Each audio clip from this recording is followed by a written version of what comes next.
En tout cas, il y a beaucoup de questions qui se posent. Et puis, il y a une jeunesse très active, contrairement à ce qu'on peut percevoir. Une jeunesse très active dans la mesure où, aujourd'hui, les jeunes commencent à s'intéresser à la chose politique, commencent à se dire ben, il faudrait quelqu'un qui nous ressemble. Et je pense que c'est ce qui a amené cet effet crescendo, cet effet aussi amour pour une personnalité politique. Et puis qui a fait qu'on on ressemble à cette personne-là. Il n'y a plus, entre guillemets, ce qu'on a appelé la chorocratie, ce que les Ivoiriens appellent la chorocratie, c'est-à-dire le fait que le pouvoir soit incarné par des gens d'un certain âge.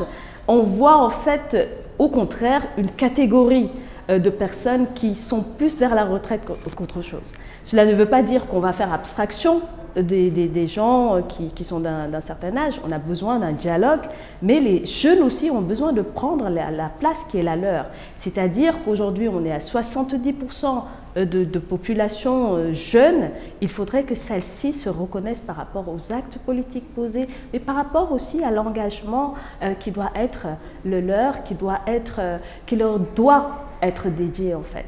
Et donc à partir de là, bien entendu, on peut se poser la question de savoir où va le Sénégal avec la jeunesse, où va le Sénégal en termes de progression, comme je le disais tout à l'heure.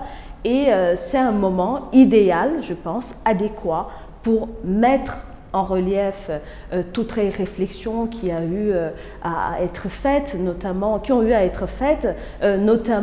celles relatives aux assises nationales, par exemple, celles relatives aux conclusions de la CNRI aussi. Et donc, c'est aujourd'hui un moment fondamental pour le Sénégal afin de se propulser vers l'avant.